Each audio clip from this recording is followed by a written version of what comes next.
Siendo así, queremos dar la bienvenida al licenciado Ricardo Vargas Navarro, quien impartirá el tema Las reformas fiscales y obligaciones del notario para el año 2018. El licenciado Ricardo Vargas Navarro es notario 88 de la Ciudad de México. Él estudió su licenciatura en la Universidad Iberoamericana de 1990 a 1993. Cursó el diplomado en Derecho Civil, Obligaciones y Contratos en la Escuela Libre de Derecho de los años 95 a 96. El diplomado en Derecho Fiscal también en la misma Escuela Libre de Derecho de los años 97 a 98. Su carrera notarial obtuvo su patente de aspirante al ejercicio de la función notarial en noviembre del 2007. Obtuvo la patente de notario 88 en el Distrito Federal el 13 de octubre del 2010. Fue secretario de la Comisión de Exámenes del Colegio de Notarios del Distrito Federal del 2012 y 2013. Miembro integrante de la Comisión de Cursos del Colegio de Notarios del Distrito Federal del 2012 al 2013. Miembro de la subcomisión de la revista notarial de la Asociación Nacional del Notariado del 2010 al 2011. En su actividad académica, desde el semestre primavera de 2007 hasta otoño de 2011, fue adjunto del profesor Miguel Ángel Zamora y Valencia en las cátedras de Contratos Civiles, Obligaciones y Bienes en la Universidad Nacional Autónoma de México. Del semestre de primavera 2008 a primavera 2012 y primavera 2014, fue titular de la Cátedra de Contratos Civiles 1 en la Universidad Iberoamericana. Del semestre de primavera 2009, titular de la Cátedra de Personas y Familia en la Universidad Iberoamericana. Desde septiembre de 2009 al año 2012, adjunto del profesor Pedro Barrera Cristiani en la Cátedra de Personas y Familia en la Escuela Libre de Derecho. Desde 2012 al 2015, titular de la Cátedra de Personas y Familia en la Escuela Libre de Derecho. Desde 2012 a la fecha, maestro en el Diplomado de Derecho Civil de la Escuela Libre de Derecho. Desde 2014 a la fecha, maestro en el curso de titulación en la materia de Derecho Mercantil de la Universidad Panamericana. Desde 2016 a la fecha, titular de la materia de Obligaciones en la Universidad Anáhuac del Sur. En el semestre otoño 2016, titular de la materia de Obligaciones 1 en la Universidad Panamericana. Desde 2016 a la fecha, maestro en el curso de preparación al Ceneval para alumnos en la Universidad Anáhuac, México Sur, en las materias Derecho Notarial, Derecho Registral y Derecho Agrario. Ha impartido pláticas en el Derecho de Notarios, en el Colegio de Notarios del Distrito Federal, en el Colegio de Notarios de Veracruz, en el Colegio de Notarios de Durango y en la Universidad Benito Juárez de Oaxaca. Y todavía con todo eso le da tiempo de firmar su protocolo y sus apéndices. Bienvenido. Un gusto. Trataré de hacer algunas reflexiones en el tema fiscal, partiendo en un primer momento de que en materia fiscal federal no tuvimos modificaciones en el Código Fiscal, en la Ley del Impuesto sobre la Renta ni en la Ley del IVA. Sin embargo, en la miscelánea sí nos dan varias sorpresas en varios temas la autoridad. Antes de entrar al tema de la miscelánea, el 29 de diciembre se publicó un acuerdo de facilidades para personas que fueron afectadas por los sismos a nivel nacional, en el sentido de que el gobierno expidió un acuerdo de facilidades en el que establece que aquellas personas que han tenido pérdida total de su inmueble y tenían un crédito bancario y con el importe del seguro de daños no se liquida el adeudo, pero el banco hace una condonación o remisión, una quita de esa deuda, no va a ser equiparable a ingreso esa condonación del banco, que normalmente sí lo es, siempre y cuando se tenga la constancia emitida por la autoridad de pérdida total del inmueble. Entonces, de una u otra manera, esto es adicional a lo que tenemos nosotros en el tema de la miscelánea. Voy a ir hablando de algunos temas de la miscelánea, haciendo referencias en los temas de la ley para poder entender a qué se refiere la miscelánea al hablar del articulado de los diferentes ordenamientos legales. La miscelánea fiscal es un conjunto de reglas de carácter general que emite la autoridad para, de una u otra manera, que sirvan de interpretación de lo que nos dicen los ordenamientos fiscales y sobre todo para cumplir las obligaciones. Hay que partir de la idea que la miscelánea nos puede dar derechos más no obligaciones.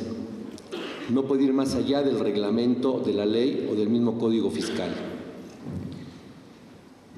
De la miscelánea nos interesa principalmente las 4 primeras partes o los 4 primeros numerales, que son disposiciones generales.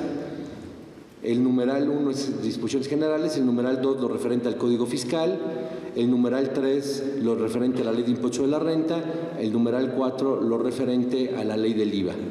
Hay muchos numerales adicionales que no afectan en la actividad notarial y donde sí tenemos algo que nos afecta también es en los transitorios. Entiendo que ya en la mañana tuvieron alguna plática en relación a todo lo que es la reforma fiscal y lo que son los comprobantes fiscales digitales por Internet, conocidos como CFDIs, que de una u otra manera nos están poniendo de cabeza.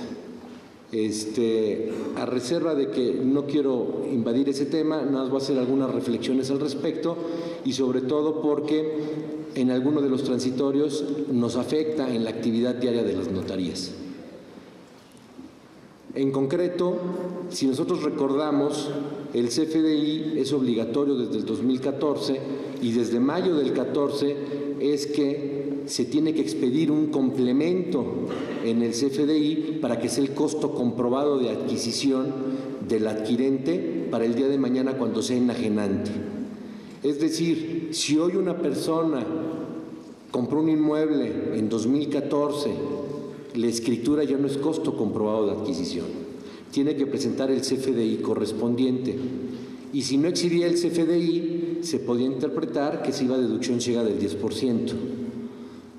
En este año salió un transitorio, el 26º transitorio, que nos da 2 opciones solamente por el ejercicio 2014, por el desconcierto que había en la vida diaria.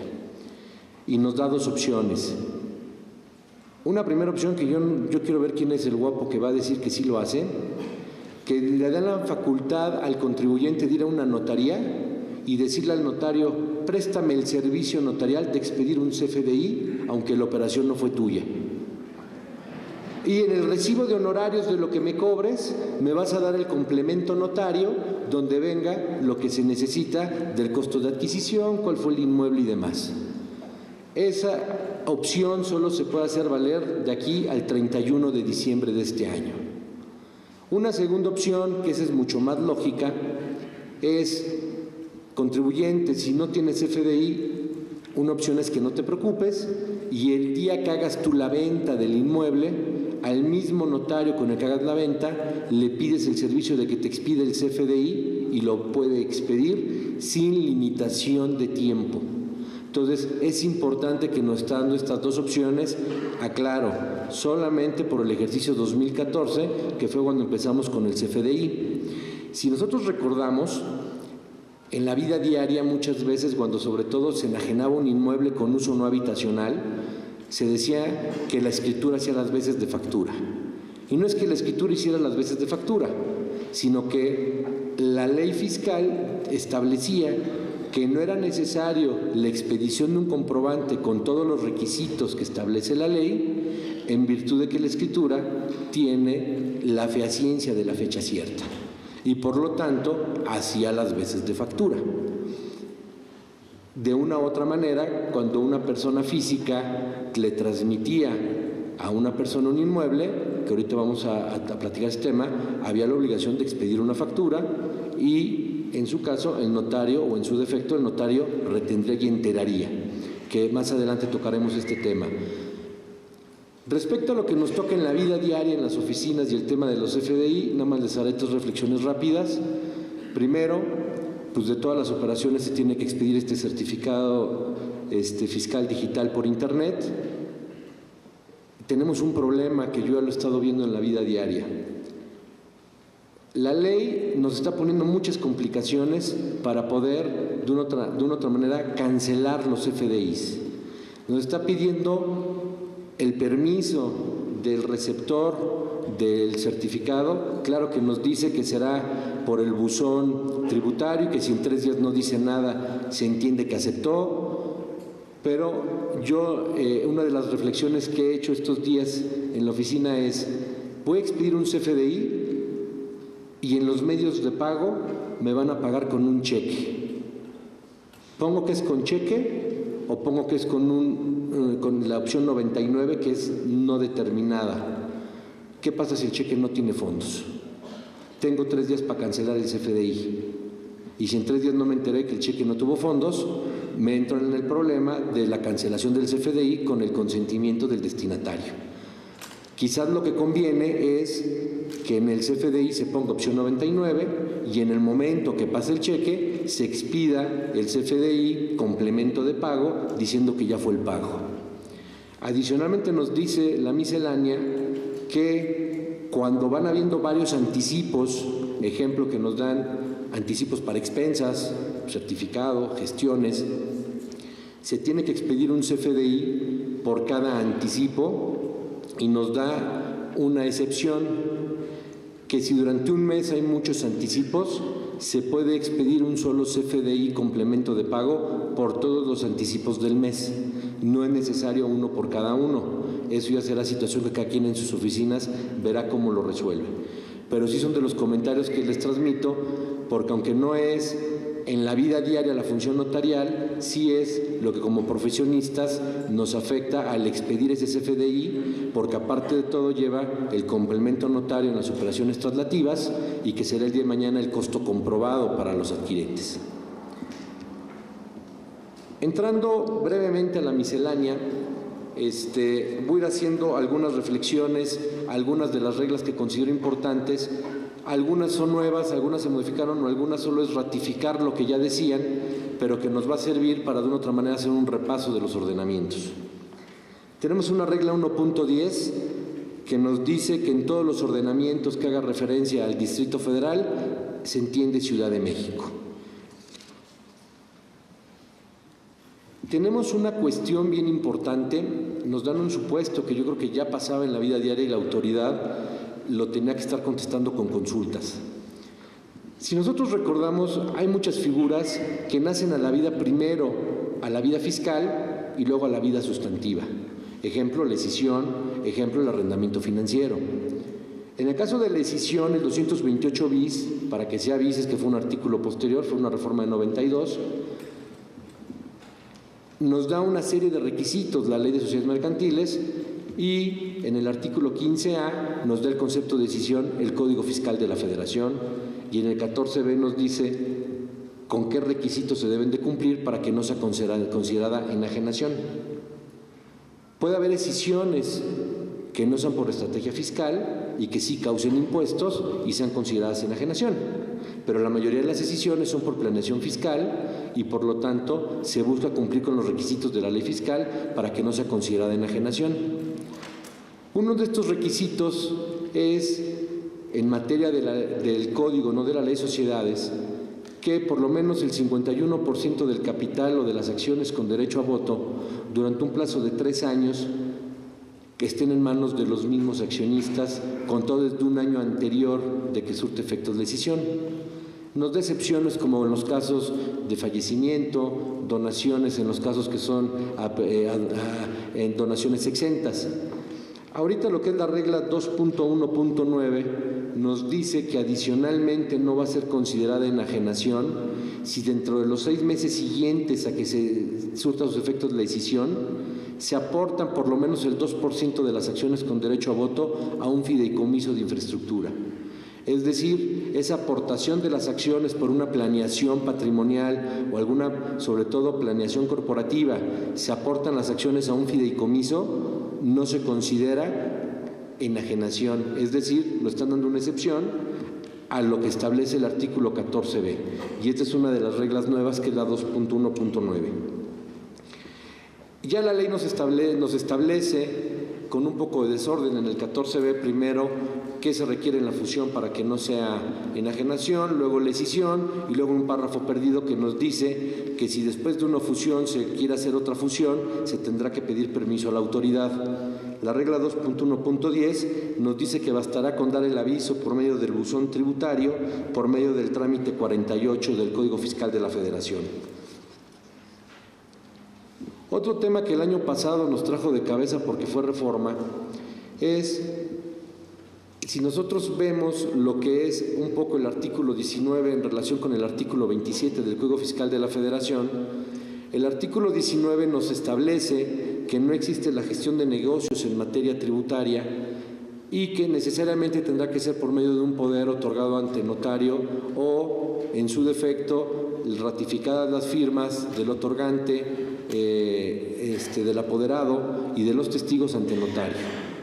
Y si nosotros nos vamos al reglamento del Código Fiscal, el artículo 13 nos establece que tiene que ser un poder general para pleitos y cobranzas y actos de administración o un poder para actos de administración. Y en la vida diaria nos topamos mucho con el problema de que si se da un poder especial, la autoridad no lo acepta. Y a mí me genera conflicto porque ahorita la regla 2.118 nos dice: para los efectos de los artículos 19, primer párrafo, segunda oración del Código Fiscal y 13 de su reglamento, la representación de las personas físicas o morales podrá acreditarse mediante poder especial. Entonces, de una u otra manera, yo les diría, si hay un cliente terco que diga que lo quiere como poder especial porque no quiere dar un poder de actos de administración limitado, porque quizás se entiende más allá de las gestiones del alta y demás, pues yo pondría que es un poder especial en términos de la regla 2.1.18 para que de una u otra manera la persona de la ventanilla entienda que ya hay criterio de la autoridad que dice que así es posible poderlo usar. Entonces, son de las cuestiones que nos está cambiando la regla miscelánea. Siguiendo con la regla miscelánea, la regla 2.1.23 nos establece que la tasa de recargos por moras va a ser del 1.47 mensual durante todo el ejercicio.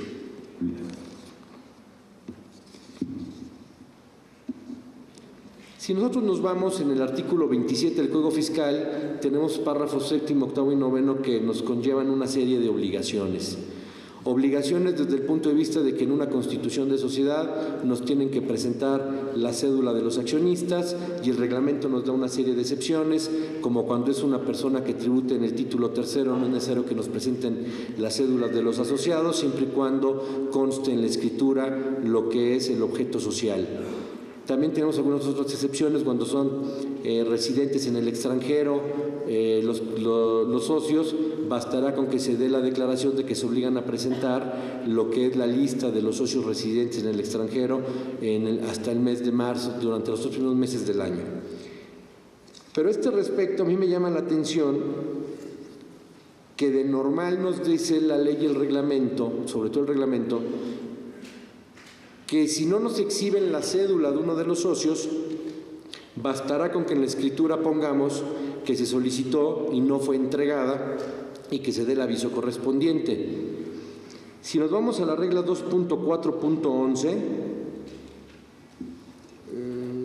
no es ese, ahorita se los digo, tenemos una regla que ahorita aquí está, tenemos en la regla 2.4.20 que dice: clave en el RFC en escrituras públicas del representante legal y de los socios y accionistas. En la fracción primera se refiere al representante legal y en la fracción segunda se refiere a los socios o accionistas. Y dice el 2 romano: tratándose de socios o accionistas, los fedatarios públicos podrán no señalar la clave del RFC en las escrituras públicas en que hagan constar demás actas de asamblea de personas morales, siempre que lo hayan solicitado y no les sea proporcionado, que eso ya lo tenemos desde el reglamento. Pero agrega: para efectos de lo anterior, tampoco será necesario que los fedatarios informen al SAT respecto de la omisión de los socios o accionistas de proporcionar su clave en el RFC, la sola identificación o la constancia de registro. Entonces, parecería que la miscelánea nos está diciendo que en los casos en que un socio no nos presente cédula, ya no hay obligación de dar el aviso. Sí hay la obligación de poner en la escritura de que se solicitó y no fue presentada, pero esta regla miscelánea nos está estableciendo o nos está liberando de la obligación de dar el aviso. Habrá que ver si es así.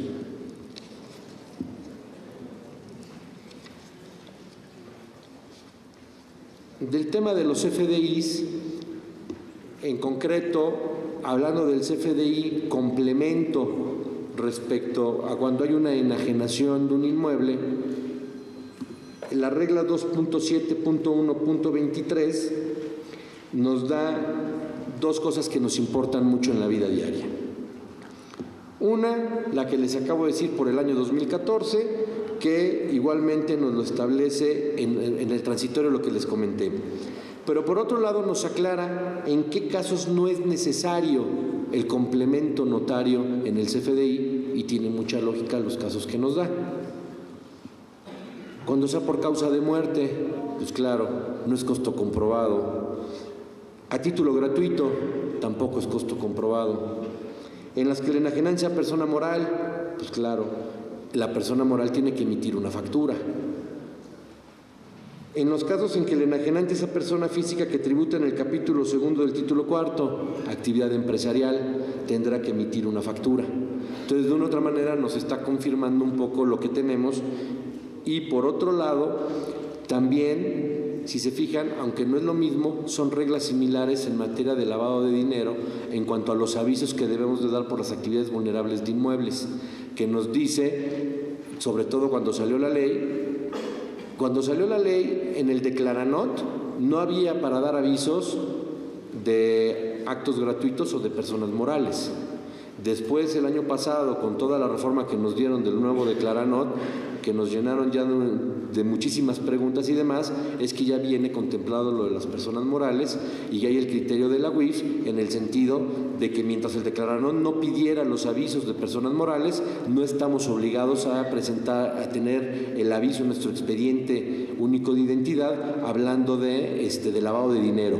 Pero vamos de la mano, porque hay que recordar que en el caso de las 5 actividades vulnerables ante notario, la que tenga que ver con inmuebles, se da cumplimiento a la obligación con el aviso mediante el portal Declaranot.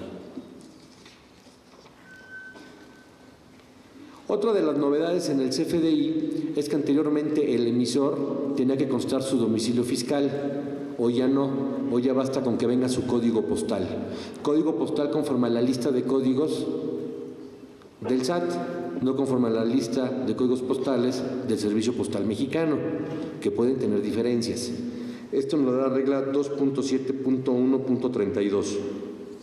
Aquí mismo viene lo de la clave, la opción 99 en el complemento de pago, cuando sea por definir la forma de pago, porque no nos pagan a la firma, o en mi concepto, cuando nos paguen con un cheque que no sea certificado, quizás valorar poner esa opción por si el cheque no llegara a tener fondos o no lo pagaran por alguna de las causas que marca la ley de títulos. El tema de lo que les decía de que se pueden dar por cada anticipo, pero que se pueden acumular todos los de un mes, es la regla 2.7.1.35, el que establece que con uno solo se puede dar por todos los del mes.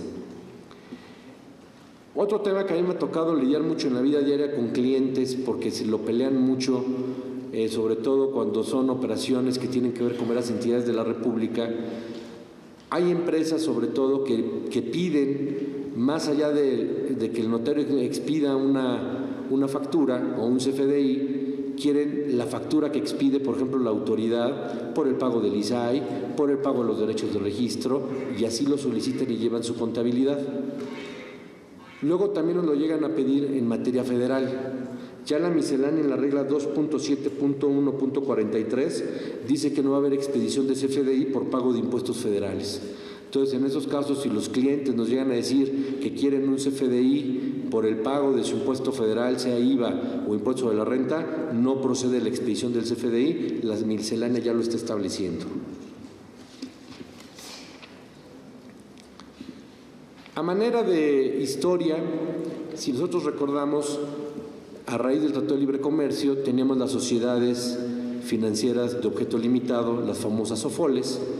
Hubo en 2003 y en 2006 cambios importantes a lo que se llamó la Ley de Garantías, y dentro de lo que pasó ahí fue el tema de que se derogó del artículo 103 de la Ley de Instituciones de Crédito dentro de las personas que no se consideraban prohibición de ser intermediario a las SOFOLES, que era el fundamento de las SOFOLES junto con las 2 versiones de reglas que llegó a expedir la autoridad. En la Ley de Organizaciones y Actividades Auxiliares del Crédito nos derogaron al arrendamiento y al factoraje como organización auxiliar de crédito y nos la volvieron actividad auxiliar del crédito y crearon a las SOFOMES, reguladas o no reguladas, y nos llevaron el contrato de arrendamiento y factoraje a la Ley de Títulos. Les platico toda esta historia porque dentro de la ley del impuesto sobre la renta nos dice que se considera sector financiero a las sociedades financieras de objeto múltiple, a las SOFOMES, sean reguladas o no reguladas, pero siempre y cuando el 70% de sus activos estén representados por créditos o cartera de créditos. ¿Qué pasa con una SOFOM de nueva creación?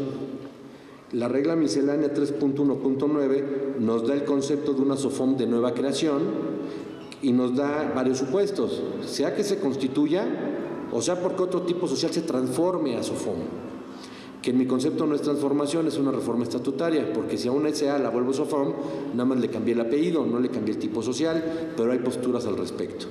Y la regla 3.1.10 nos establece que esa SOFOM le tendrá que hacer por medio del trámite 61 ISR, que se llama solicitud de autorización de sociedades de objeto múltiple, por medio del buzón tributario, darle el aviso a la autoridad, y con que dé ese aviso por medio del buzón tributario, se le da por cumplido, o como si estuviera en el supuesto, del 70% del activo con créditos, por cosa que no puede tener el día 1, porque no puede tener créditos antes de su constitución. Entonces, para que se considere dentro del sector financiero una SOFOM de nueva creación, tiene que cumplir con este requisito del aviso por medio del buzón tributario.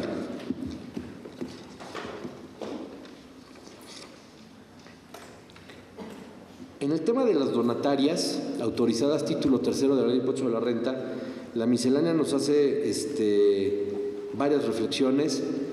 Tocan mucho el tema de la miscelánea, sobre todo por el tema de los sismos de septiembre del año pasado y de las donateras autorizadas que estuvieron recibiendo donativos para esa ayuda. Les dan ciertas facilidades para el tema de la comprobación, porque muchas veces recibían el dinero y lo gastaban inmediatamente. Dentro del tema de las donatarias, hay que recordar que la vigencia es anual. Siempre que ante nosotros comparezca una donataria autorizada a realizar un acto, ejemplo, una enajenación de inmuebles, tenemos que consultar el anexo 14 de la miscelánea. En la vida diaria nos importan mucho 3 anexos. Anexo 8, que trae muchas tablas, pero en concreto nos interesa la tabla de pagos provisionales del impuesto de la renta por enajenación de inmuebles.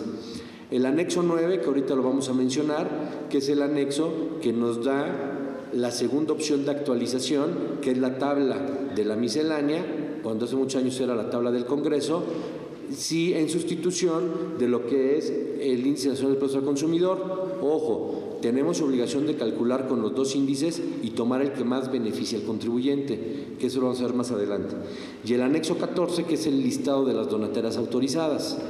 A mí en el mes de diciembre me tocó hacer una operación en que una institución de asistencia privada enajenaba un inmueble para verificar que no era contribuyente del impuesto sobre la renta por enajenación.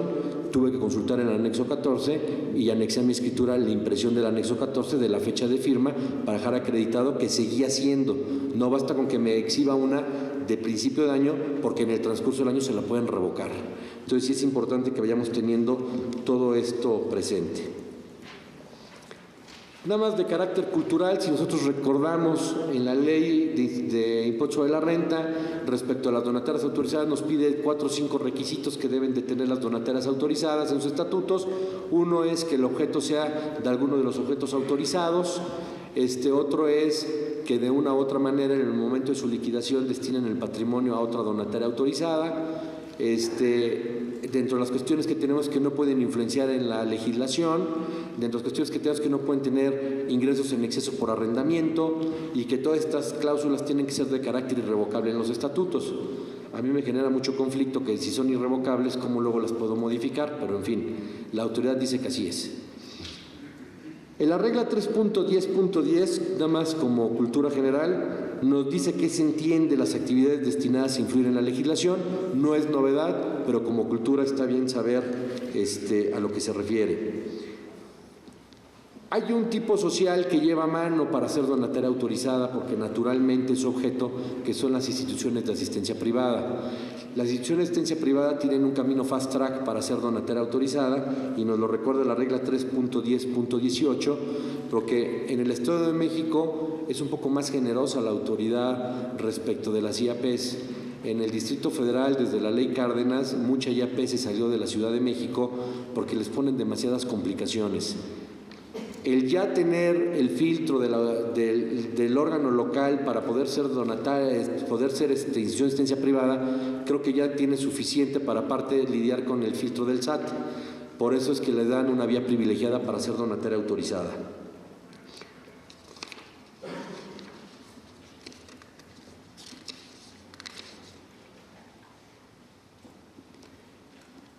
Si nosotros recordamos, el artículo 9 del Código Fiscal de la Federación nos habla del domicilio de las personas físicas.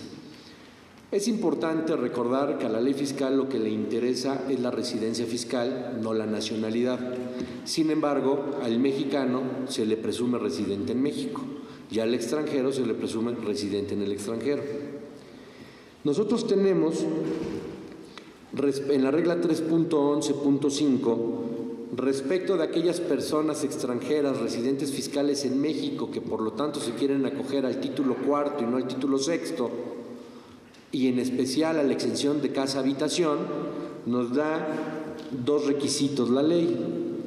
Uno, que ese residente en el extranjero tiene que declarar bajo protesta de verdad. Ojo, primero vamos a lo fiscal y luego vamos a lo migratorio.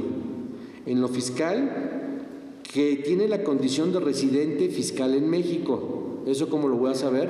Con su RFC y con la declaración. Que tiene domicilio fiscal en México y que debe tener necesariamente RFC. Y por otro lado, que acrediten su condición de residente en México, es decir, desde el punto de vista migratorio.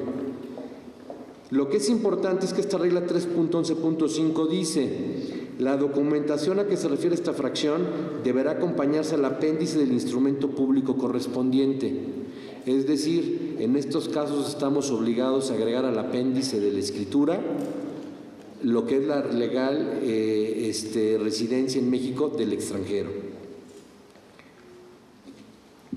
En el tema que ya se repite cada año, la regla 3.11.6, que es, si nosotros nos vamos al artículo 93, hacen 109 y vamos teniendo ahí varias vertientes según la ley de la que hablemos de las exenciones. En otra época fue el 77, que nos dice que cuando se enajena casa habitación, que se tiene que verificar el sistema del SAT. Nos vuelve a repetir que mientras no existe ese sistema, bastará con la declaración bajo protesta de decir verdad en la escritura del enajenante que dice que no ha hecho o declara que no ha hecho ninguna venta exenta durante los 3 últimos años.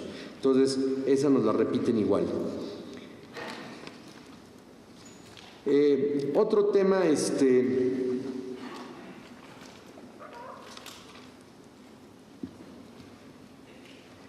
la regla 3.15.1 es la que nos permite el uso del anexo 9 como para actualizar costos comprobados de adquisición.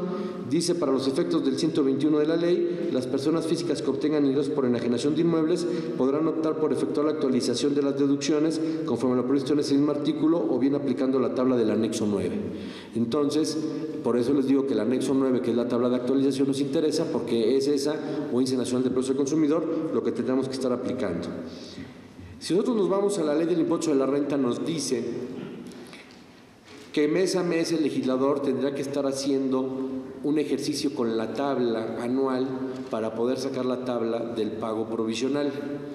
En vez de meterse en toda esa alquimia, nos simplifican y nos dicen que tomemos la tabla del anexo 8 para todo el año respecto a los pagos provisionales, la cual salió con la miscelánea en el mes de diciembre. El anexo 9 se prorrogó el de 2016, o sea, publicado en 16 para vigencia en 17, el anexo 9 se prorroga el mismo. Nosotros como notarios, respecto de los enajenantes que causen impuesto por enajenación de inmuebles, tenemos 3 obligaciones como notarios respecto de estas personas. Primera, darles copia del cálculo del impuesto y que nos firmen de acuse de recibido. Segunda, expedirles un CFDI con la cantidad que el notario retuvo. Y tercero, decirles que regresen en un lapso determinado, lo normal sería después de los 15 días, para darles copia del comprobante del declaranot con el acuse de recibo, que es lo que la gente le tiene que dar a su contador para su declaración anual. Respecto a la primera obligación, va siendo la misma, pero luego nos van cambiando el numeral de la miscelánea. Ahorita tenemos que la regla 3.15.5 es la que nos obliga como notarios a tener un acuse de recibo de que los contribuyentes enajenantes recibieron copia del cálculo el día de la firma. Yo en la vida diaria lo que hago es que imprimo el cálculo de la computadora, le pongo toda la redacción de la miscelánea con todos los datos de un servidor como notario y lo que me pide el CFDI, quién es enajenante, adquirente y demás, y le pido que me acuse de recibido y le entrego un tanto. Cada quien lo puede hacer a su manera, pero de una otra manera lo que pide la miscelánea es tener ese acuse de que se cumplió con esa obligación, y en este caso es el numeral 3.15.5.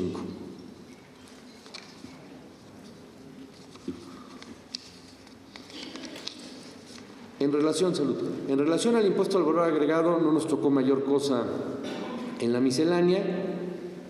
Me voy a permitir hacer algún resumen brevemente de la materia fiscal, en lo que nos toca en la vida diaria, y sobre todo con lo relacionado con las obligaciones que nos establece la ley y la forma de cumplimentarlas o cumplirlas que nos da la miscelánea. Si nosotros recordamos, cuando comparece ante nosotros una persona moral del título segundo de la ley del impuesto sobre la renta, el notario no tiene obligación de retener impuesto.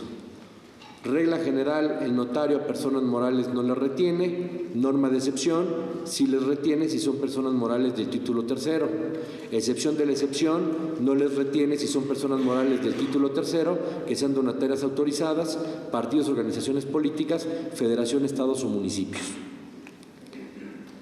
Hablando de personas físicas, por regla general, el notario retiene. Excepción, la actividad empresarial. Para que el notario no retenga en el caso de la actividad empresarial, se tiene que cumplir con dos requisitos: que la persona declare en la escritura que el inmueble que enajena forma parte del activo de su actividad empresarial, y en segundo lugar que presente su última declaración anual o el alta ante el RFC en que conste esta actividad, y de esa manera el notario no tiene obligación de retener. Si nos vamos a la ley del impuesto al valor agregado, hay que recordar que la ley del IVA grava 4 supuestos: ingresos por enajenación, ingresos por concesión del uso goce, el tema referente con las importaciones y la prestación de servicios. En relación al IVA tenemos varias obligaciones. El artículo primero nos dice que se tiene que hacer el traslado expresamente y por separado. La cadena del traslado del IVA nunca se va a interrumpir. A lo que se refieren las convenciones internacionales de las no causaciones, las convenciones de bien y demás, es impuesto sobre la renta y el impuesto local de adquisición. Si a una embajada le toca pagar un IVA, lo tiene que pagar. Pero la regla miscelánea, nos establece que en el caso de las representaciones diplomáticas van a ser atendidas por grandes contribuyentes si no pasa del mes la devolución del dinero. Es decir, tiene un tratamiento preferente para la devolución del pago. Hablando del IVA, si nosotros hablamos de personas físicas o personas morales, porque aquí no es tanto físico-moral, la ley en el caso de enajenación nos establece que se causa el IVA respecto de las construcciones no habitacionales. Es decir, si tengo construcciones habitacionales o terreno, no hay causación de IVA. La causación de IVA se da únicamente en los casos de construcciones no habitacionales, y en ese caso hay un IVA que se traslada expresamente y por separado a una tasa del 16%. El artículo 33 nos establece que el notario tiene la obligación de retener el IVA y calcularlo en los casos que sean actos accidentales. Y el 78 del reglamento de la ley del IVA, 48 del reglamento anterior, establece que el notario no tiene la obligación de retener, calcular y enterar el IVA en los casos en que sea una contribuyente habitual del IVA y presente sus 3 últimos pagos provisionales o acusos de recibo electrónicos.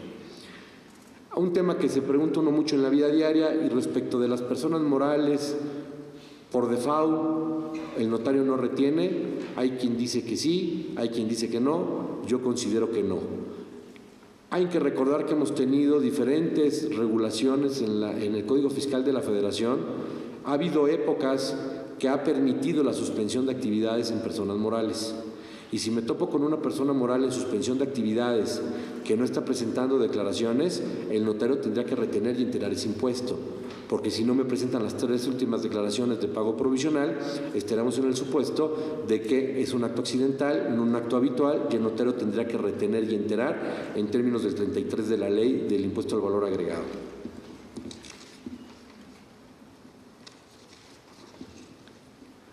Como les comentaba, el anexo 9 de la miscelánea se prorrogó el del año pasado, el anexo 8 ya salió publicado, igualmente el tope es el 35%.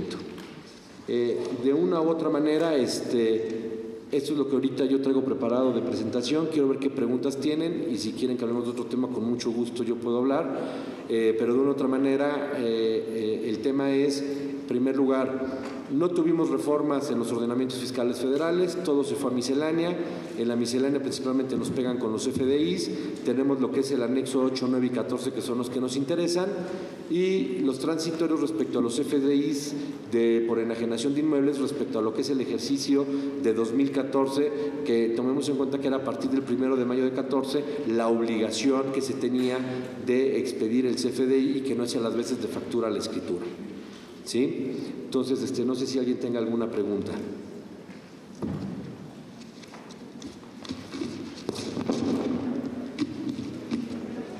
Mande.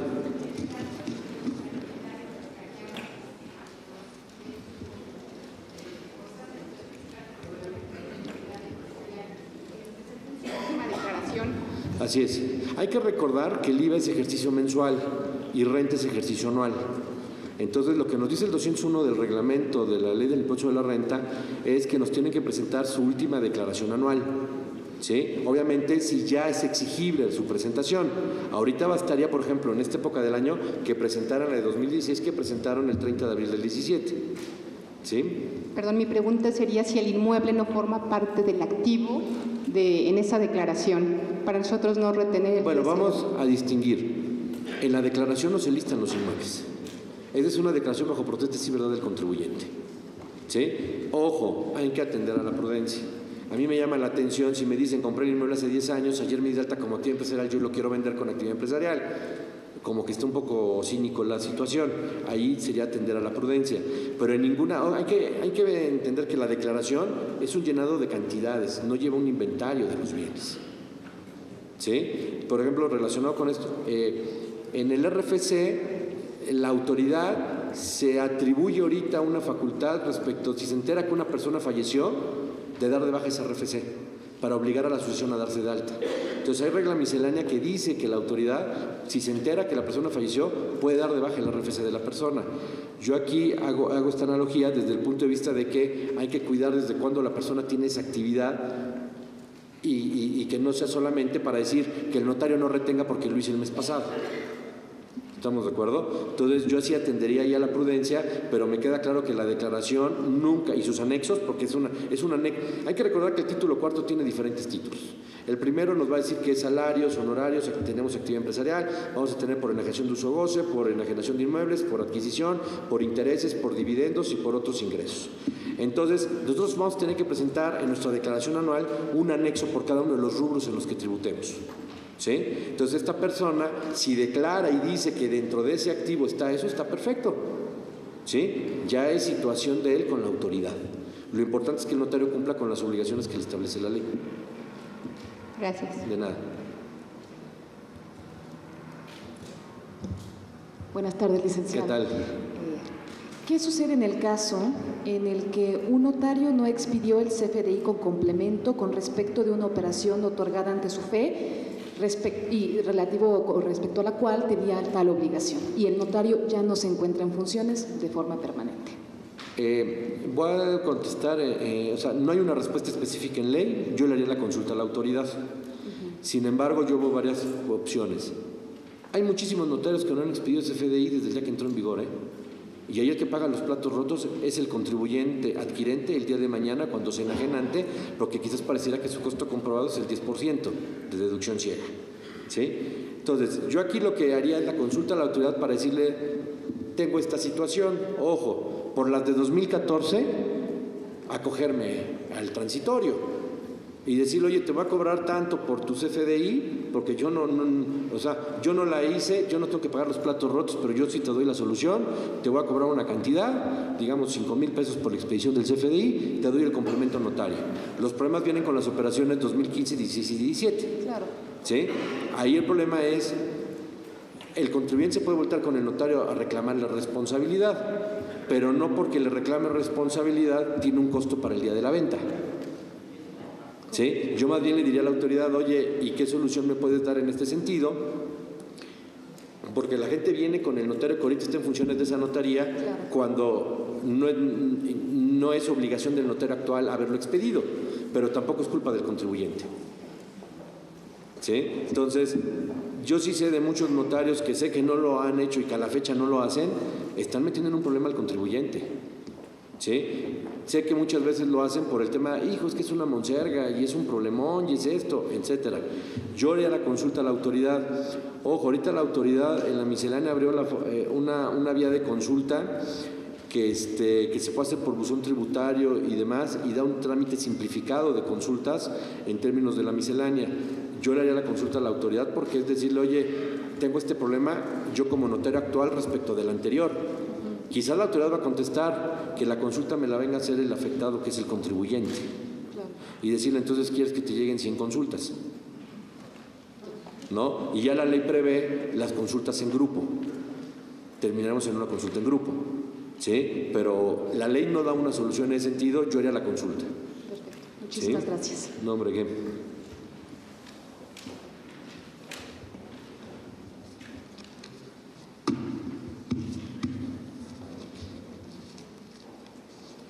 Aquí había una.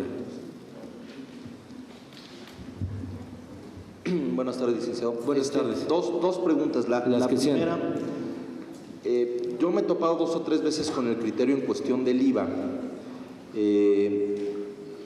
que sabemos que terreno ni casa de construcciones destinadas a casa habitación causan IVA. Perdón, a ver, ¿el terreno? Sí, ni el terreno ni las construcciones destinadas a casa habitación. Así es.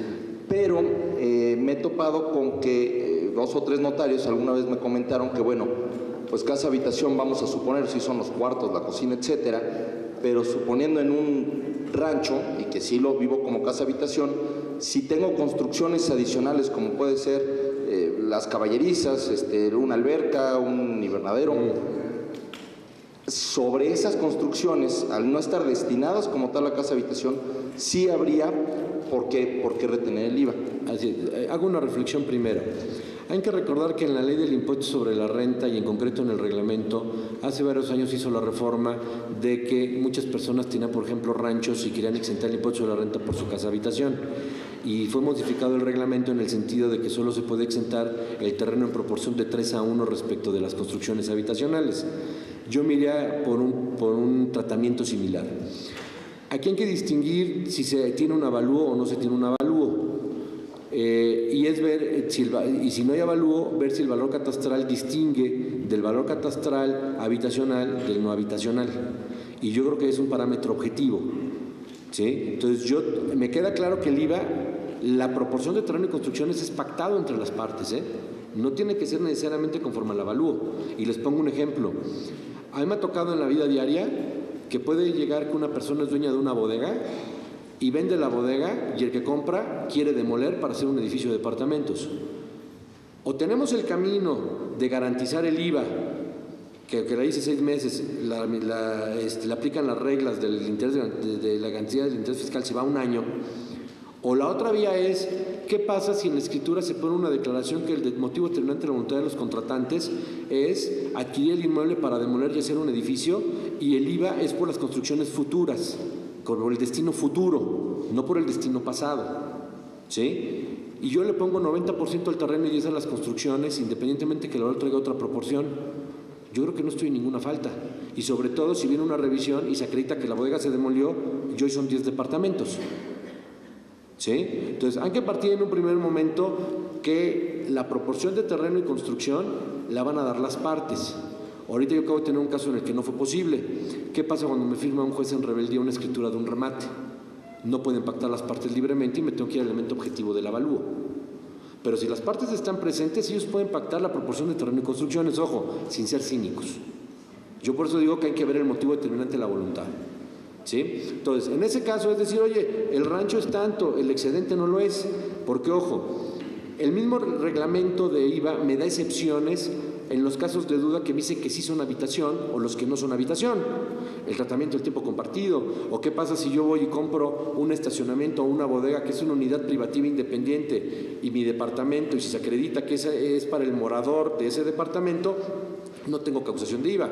¿Qué tengo que hacer? Las dos cosas en la misma escritura, o primero hacer la escritura del departamento y cuando haga la compra del cajón, relacionar la escritura del departamento, bajar acreditado el supuesto que es para uso exclusivo del morador, ¿no? Entonces, creo que la ley nos da algunos elementos para poder proceder con prudencia, ¿sí? Entonces, yo les voy a decir algo que siempre le digo a todo el mundo. Cada quien sus broncas. Ustedes no se compren las del de enfrente. ¿Sí? Entonces, si ese es problema del de enfrente, que el de enfrente arregle su problema y yo como notario tengo suficientes, ¿para qué me compro otro? ¿Sí? Entonces, yo creo que ahí se tendrá que ir a lo que las partes pacten, pero obviamente sí tiene que haber una proporción y no entramos en los supuestos de excepción del reglamento de IVA para que se consideren habitacionales. ¿Sí? ¿Qué tal que tengo huertos? ¿Qué tal que tengo ganado? Pues eso no va a ser habitacional, ¿no? Entonces, de una u otra manera sí es importante, yo atendería a esa situación. ¿Sí? Gracias. Y la segunda, adelante. Respecto de una acción pro forma donde se pide el otorgamiento de la escritura, normalmente ya que ponen los autos a disposición del notario y el notario presenta el proyecto en el juzgado, más del 90% de las veces, la parte demandada, es decir, la enajenante, no va a acudir a la notaría a firmar la escritura. Lo va a acabar haciendo el juez, ¿por qué? En rebeldía. Aquí el problema que yo muchas veces veo es que si hay una causación del impuesto sobre la renta. Definitivo. Pero el adquirente me va a decir, bueno, ¿qué me sucede? Bueno, ¿yo por qué lo voy a pagar? Si no lo estoy generando? Bueno, aquí hay un tema, no es quién la hizo, sino quién la va a pagar. Y el reglamento es muy claro y ahorita obliga a que el notario tiene que retener ese impuesto o es obligado solidario. Entonces yo como notario, si no me entregan el dinero, no le voy a entrar. Aquí lo bueno que no aplica lavado de dinero, de decir, tiene que ir de la cuenta de uno o de otro. Amigo, aunque me llegue el dinero, con eso tengo. Hago varias reflexiones al respecto.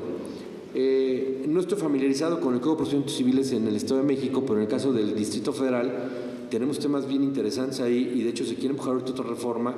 En 2007 hubo una reforma al 517, fracción tercera, segundo párrafo, y al 589, que son en los casos de que la sentencia de condena consiste en el otorgamiento de una escritura, y el 589 en el caso de los remates. Que en el caso de los remates, hasta ya da a entender el Código de Procedimientos en el DF que no hay que notificarle al rematado la firma de la escritura, y el juez la firma en rebeldía. A mí el año pasado me firmó el juez directo y yo hasta fui con el juez, pero eso no es rebeldía, porque si no le notifiqué no se ha causado la rebeldía. Me vienes a firmar en términos de ley, pero no por rebeldía. Sin embargo, yo les voy a decir, es más común últimamente ya que vengan los rematados a las firmas de las escrituras, gracias al fisco. Y les pongo un ejemplo, a mí en diciembre me acaba de pasar con una. Un inmueble, se tuvo que hacer la venta de división de cosa común, era una oficina dentro de un condominio. La parte enajenante, cuando me pones a su disposición, le digo al juez, ni me los entregues. Aquí yo tengo dos temas. La preocupación que se tiene del pago del billete de depósito que se le tiene que entregar, sea al acreedor o al rematado. A mí, si no me pagan el impuesto sobre la renta, ni me pongan los otros a disposición, no le entro a la escritura. Me contesta el juez, ¿cuánto es de impuestos? Le dije, no tengo los autos, no tengo el expediente, pero con mucho gusto calculo deducción ciega y te digo con deducción ciega cuánto es. Era una barbaridad. Motivo suficiente para que el rematado viniera a firmar la escritura, porque su billete de depósito el juez ordenó partirlo en dos, le retuvieron una cantidad importante. Para que se den idea, del impuesto de la renta eran 2 millones de pesos, ya teniendo los cálculos en la oficina bajó a 300,000 y vino a firmar por una devolución de 1,700,000. ¿Sí? Pero entonces yo desde ahí le dije al juez, un momento, pues a mí no me entregues nada y el billete de depósito no lo entregues hasta que no se firme la escritura y no se paguen los impuestos. Y entonces a mí me dijo el juez, perfecto, cuantifícamelos y se parte el billete de depósito. Y yo cuando recogí los autos me entregaron el billete de depósito. Y yo el billete de depósito, hasta que se firmó la escritura, lo fui a cambiar. Porque no quería pasar por la monserga de que devolviera autos y yo tenía que ir a sacar otro billete de depósito. Entonces el contribuyente me dijo, yo quiero mi devolución. No, mire, su billete de depósito aquí está. Y si quiere firmar, firme. Y si no, no importa, firme el juez, pero no le aplico los deducibles sino la deducción ciega. Entonces yo me firmé una carta que estaba de acuerdo, se va, se cambia el billete de depósito y le doy la devolución. Entonces yo en esos casos creo que en la medida de lo posible, cuando todavía hay los billetes de depósito en el juzgado, es promover con el juez haciendo el cálculo o el estimado de cálculo o el cálculo exagerado, porque hay que tomar en cuenta que todavía puede pasar tiempo y pueden pasar actuaciones y recargos. En materia local, ahorita no recuerdo cómo está el código en el Estado de México, pero en la Ciudad de México es muy curioso. En los remates, el hecho generador es el remate, pero la época de pago es la escritura. Entonces, mientras yo no otorgue la escritura, no hay actualizaciones y recargos. Entonces, yo puedo tener un tratamiento en un remate en materia local y un tratamiento en materia federal, porque en materia federal no tengo duda de la actualización y los recargos. ¿Sí? Entonces, yo la recomendación que haría es, si en el juzgado todavía hay billetes de depósito, decirle al juez, hay esta situación. Problema que hay es cuando el dinero que se entregó ya se le entregó a los acreedores y no sobró nada. Entonces ahí sí es decirle al postor o al adquirente, en el caso de la acción pro forma, pues es al comprador. Pero ojo, el comprador por sonso, la ley no castiga a los tontos. Y por eso en caso de fallecimiento cobra doble ISAI. Entonces en la acción pro forma podría ser como puede ser un contrato que se está convalidando, puede ser un contrato nulo. ¿Sí? Entonces la ley castiga al que no hace las cosas bien. Y ahí por negligencia la gente no lo hizo, o porque no tenía dinero, por ignorancia o por una mala asesoría. Entonces la ley eso no lo va a premiar, eso lo va a castigar. ¿Sí? En el caso de los remates pues tenemos otro problema, pero es más común ver ahí que ya no hay dinero que alcance. ¿No? Gracias. Allá atrás. Gracias. También dos preguntas. Es que me surgió la duda si tendría el mismo criterio en esa acción pro forma cuando el enajenante es una persona moral. No, ahí la ley, si hablamos de ley de impuestos sobre la renta, sí, exactamente. Si el enajenante es persona moral, si es una persona que tributa del título segundo, el notario no tiene obligación de retener. Eso solo es hablando de personas del título cuarto. Muchas gracias. Pero la que sí tengo pregunta es, en el caso del CFDI, para acreditar el costo comprobado de adquisición, yo me he topado con muchos notarios que facturan como persona moral. ¿Esa factura, ese CFDI, sirve para comprobar el costo, para acreditar el costo comprobado de adquisición? Me voy a echar a todo el mundo encima. Yo digo que no. Yo creo que todo lo que tenga que ver con los impuestos que retiene el notario tiene que expedir CFDI como persona física. Otra cosa es que sus honorarios se los facture como persona moral por planeación y demás. Pero yo creo que entonces el notario tendrá que expedir un CFDI por el tema de lo que es los honorarios y un CFDI por todo lo demás. Yo no creo que ese notario, si factura como persona moral, meta a la persona moral las expensas. Yo creo que las expensas las recibe como persona física.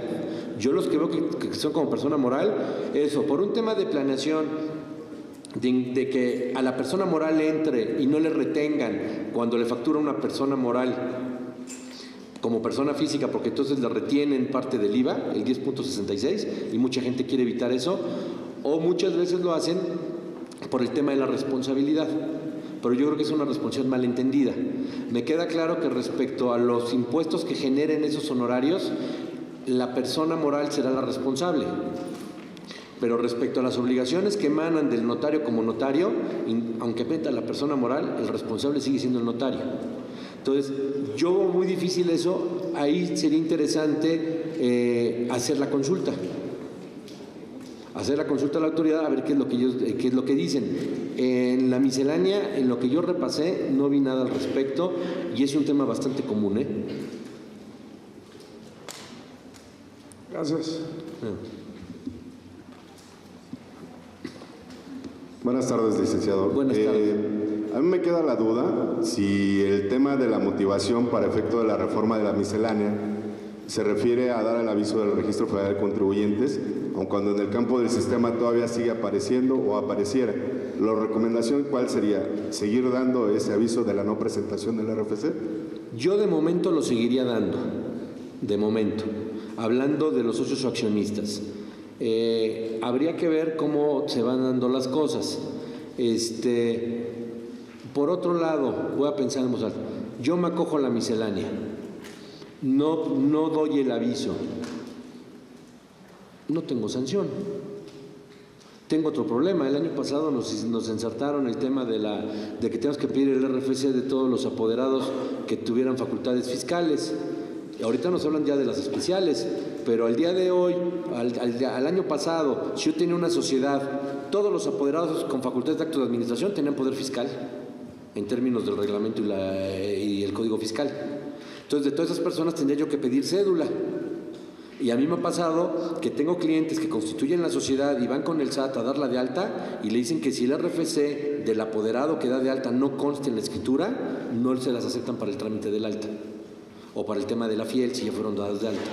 ¿Sí? Entonces, con el tiempo lo que pasó es, al principio del año todo el mundo decía, bueno, de los apoderados que no nos presenten cédula el año pasado no firmemos. Luego nos salió el cambio y decía, aplica igual que en los socios o accionistas, pero con una diferencia, no hay obligación de aviso. Entonces, si yo respecto a los apoderados, basta con que la pida, y si no me la presentan, pongo ahí que la pedí y no me la presentaron, pero no hay obligación de aviso. Entonces, yo creo que esa es la tendencia que tiene ahorita la autoridad, de que diga, ya basta con el notario, ¿sí? Porque aparte, yo le veo otro problema. A la sociedad le van a empezar a fiscalizar. Entonces, yo creo que no es que el fisco se le haya pasado, yo creo que el fisco tiene otra forma de llegar a esas personas. ¿Sí? Entonces, de una otra manera, yo pensaría, la miscelánea da derechos. La miscelánea me da el derecho de no dar ese aviso. Ya es facultad de cada quien si ejerce ese derecho o si sigue cumpliendo con la obligación como viene en ley. ¿No?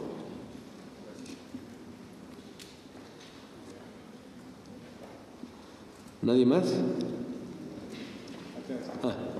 Por favor. Buenas noches.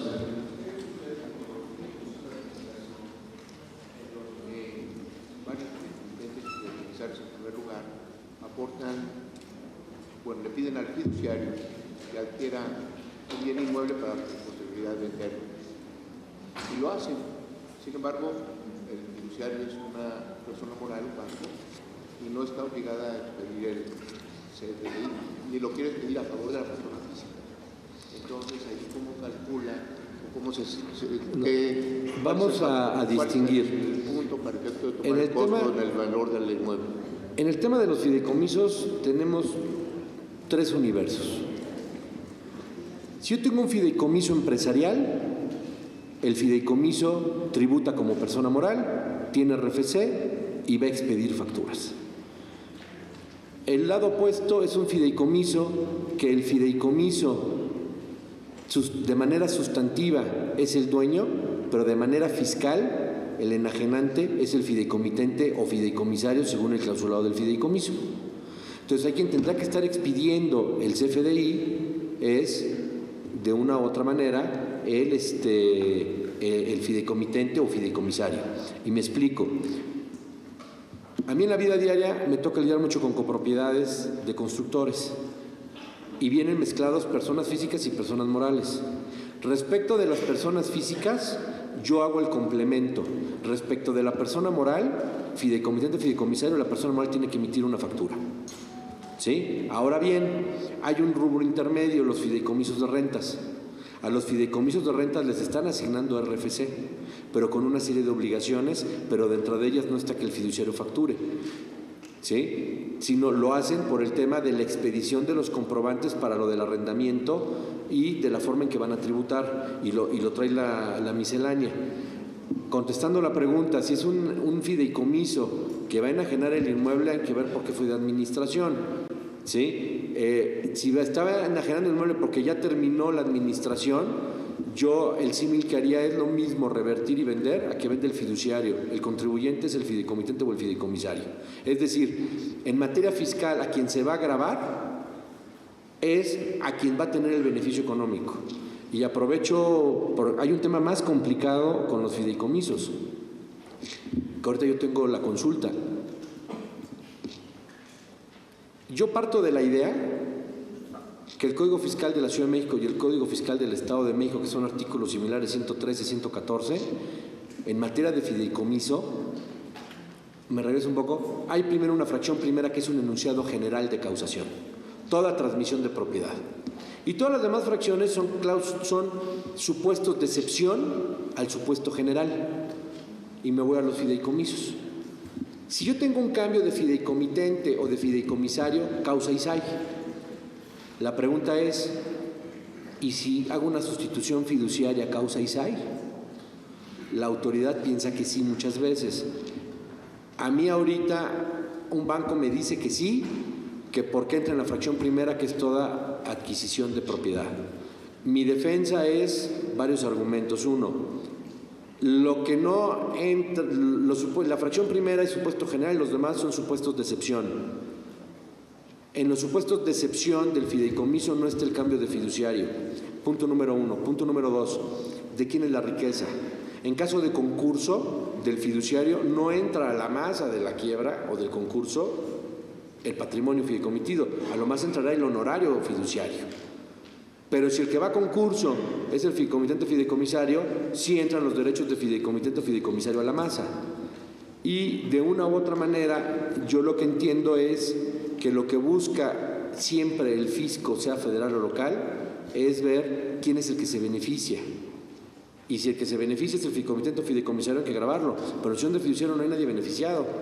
Y a mí me sonaría una exageración que cobren el cambio de fideicomitente, el cambio de fideicomisario o el cambio fiduciario. Cuando el cambio de fiduciario quizás muchas veces se da por razones que ni siquiera las partes quieren. Ejemplo, ¿qué pasa si el fiduciario se fue a concurso? Ya hay que venir a sustituir al fiduciario por necesidad. ¿Sí? Entonces, es un tema bastante polémico en la vida diaria. En mi concepto, la sustitución fiduciaria no causa ISAI. Hay quienes piensan que sí porque lo mandan a la fracción primera del ordenamiento, en el caso local por adquisición y en el caso del 14 del Código Fiscal de la Federación, como enajenación en términos de la fracción primera del 14. No sé si quedó contestada la pregunta. Agradecemos al licenciado Ricardo Vargas Navarro su participación.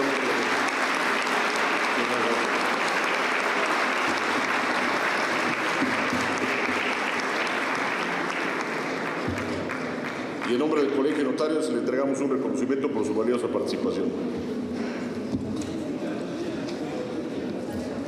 Los esperamos el día de mañana a las 10 de la mañana para dar inicio puntual a las conferencias del día de mañana. Que descansen y buen regreso a todos.